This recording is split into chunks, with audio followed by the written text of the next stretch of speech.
Hello, my name is Veronica Johnson, and this is my instructional design for Project B.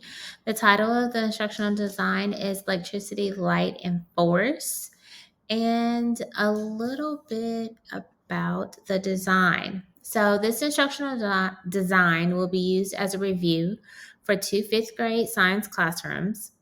The design will review science standards for electricity, light, and force. It's formatted to be distributed over a 9-hour instructional time frame, and the client has already previously taught this content. So this is design is serving as an enforcement of concepts that they possibly missed. So, students were given a 2021 STAR test. So, the test that fifth grade students took last year as their state STAR test, the fifth grade students this year was given that same test as a practice test. So, to try to determine how they would possibly project to do on the test that they take this year, 2022.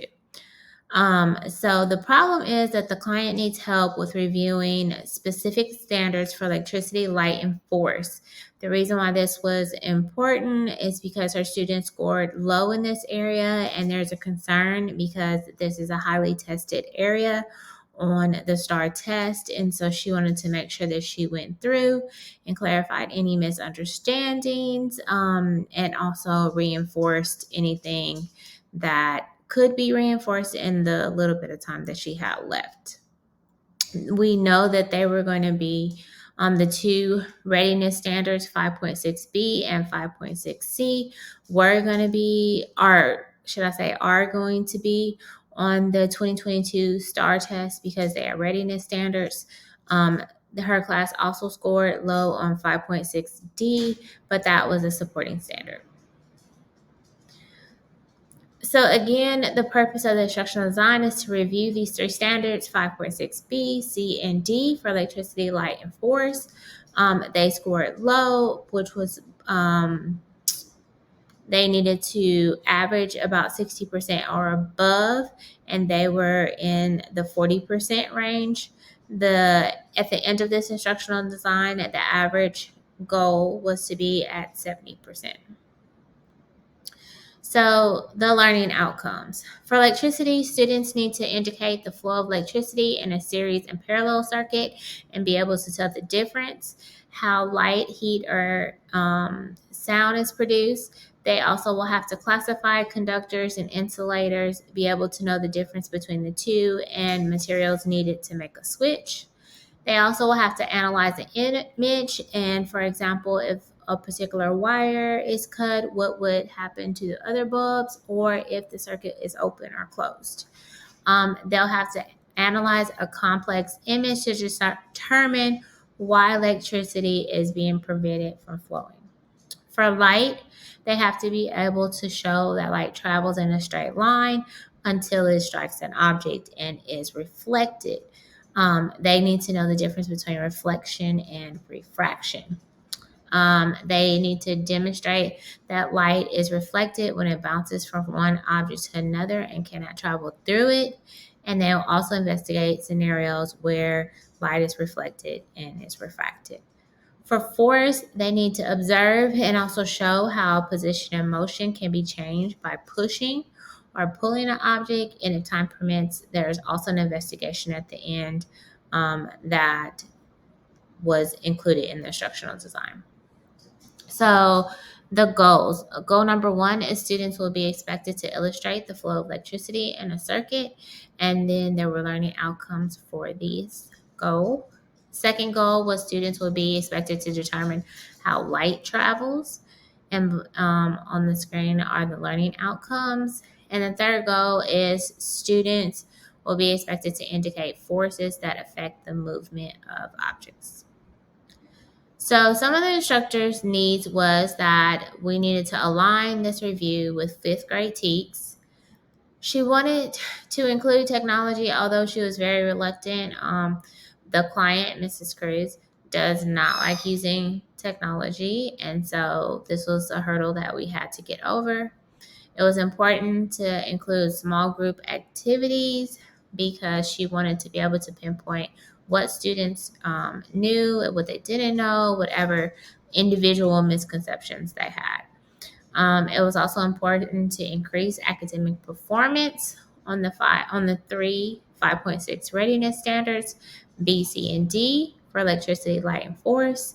And then we were using formative assessments to track the progress. So some of the student needs. The student needed to score 70% or above on the three standards. And they also needed individualized instruction because they were not all in the same place since content was previously taught. It was important to have a hands-on activity, which was addressed in the science experiment, formative assessment to track progress, and then it needed to be engaging because it's the end of the school year and students have lost their engagement. And so it was important through the review to keep that. So this is the timeline of every single day. It was an hour and a half each day for a total of 6 days. And this was kind of the breakdown of the timeline. On day one, there was a pretest, and then there were some freckle activities. Whatever wasn't finished on day one, carried over to day two. And then the same for day 3, 4, and 5. So the students worked independently through activities. But while this was happening, she was pulling groups for about 10 to 15 minutes, depending on their group needs. Some groups were higher, some groups were lower. That was indicated on the pretest, and so she may need to spend more time with certain small groups, but I allotted for 10 to 15 minutes for each group. So she met with 3 different groups every single day, and focused in on a particular standard every day. And so day 1, she met with group 1, 2, and 3, which were on the lower side of the students that scored lower. And then day 2, she did the same worksheet front and back, but with group 4, 5, and 6. And this flip flop throughout the 6 days. So the design process overview. The goal is to improve the scores. Her students were below level where they needed to be. Again, they were like in the 40% range, and she would like for them to be 60, 70 possibly.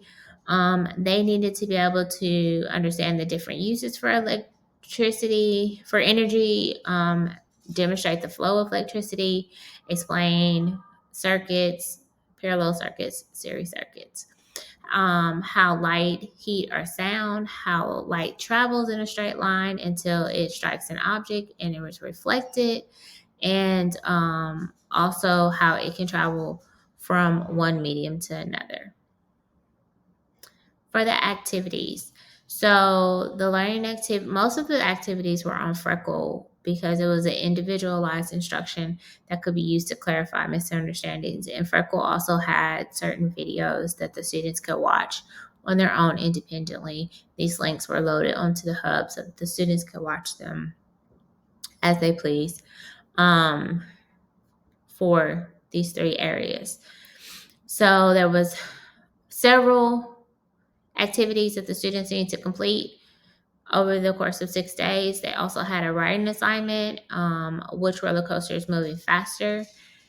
That was a writing assignment where they had to write 5 sentences explaining why. It wasn't necessarily a right or wrong answer. It was just what they saw and different things that they noticed in that writing assignment. There was also a light sources sort where they had pictures and they had to sort it and sort different pictures. And then at the end, I added an investigation of light refraction. She was not able to get to it in the 6 days, which I figured that she wasn't able to. However, she did do it after the 6 days, so was able to get to this investigation eventually. I also included Book It. It was a science star review that I found on Quizlet, and I was able to integrate it into Book It, and I provided the links for her so she didn't have to really do anything there. The students were able to work independently to improve their general understanding, and then also she was able to host it for a class, so that at the end of the instructional design, they competed against one another, which was really nice. Um, for the small group activities, it was these worksheets were taken from the Science Star Fast Focus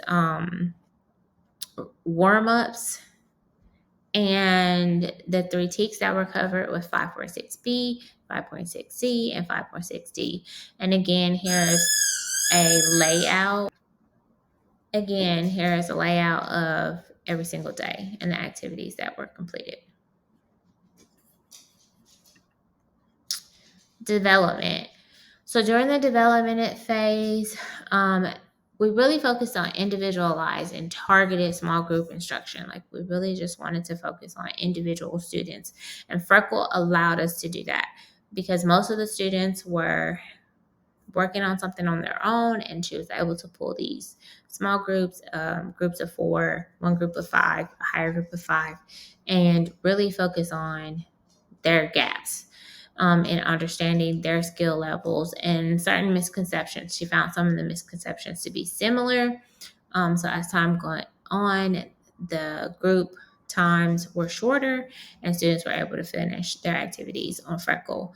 Freckle really helped them on an individual level, and then she was able to enforce that during the small group instruction.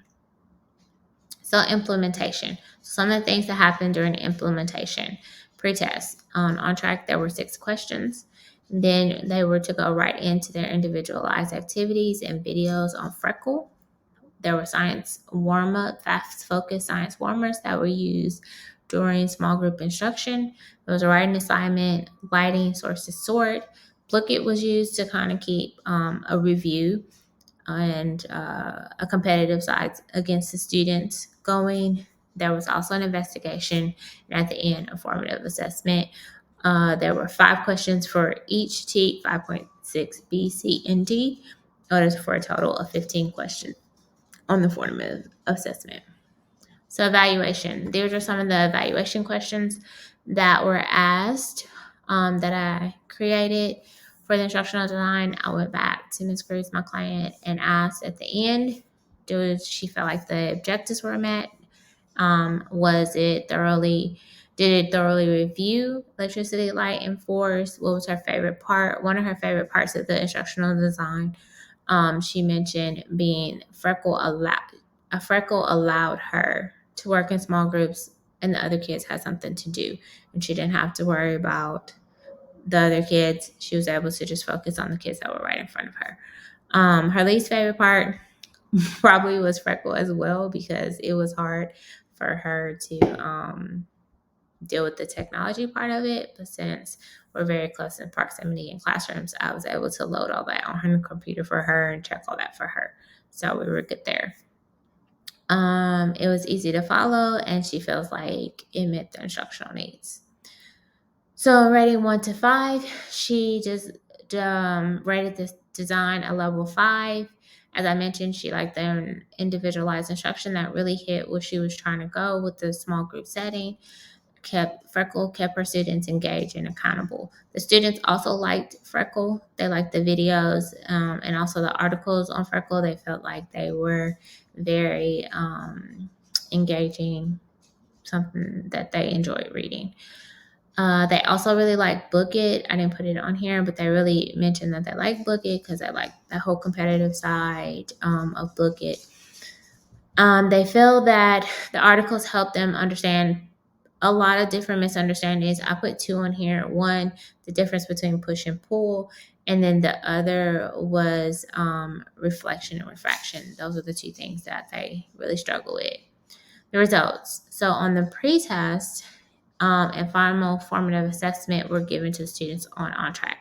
So on the pretest, the students scored 56%, was actually higher than what they scored on the STAR practice test. We feel like because all the questions centered around the same standards, that the students were able to navigate a little bit better as regards to a 36 question test, where the questions were kind of placed all throughout the test. So we feel like they did a little bit better on the pretest. However, 56% was not close to the 70% that she would want her kids to be at. So at the end of the formative assessment, 44 students completed the formative assessment, and the passing percentage was 72.15%. So we met our goal of 60% is what she would like for them to score on the Science Star test. But here have a passing percentage of 70, so we were good there. And then these are my resources. I like to thank everyone for listening, and apologize for my puppy being so loud. Thank you for watching my project. Bye-bye.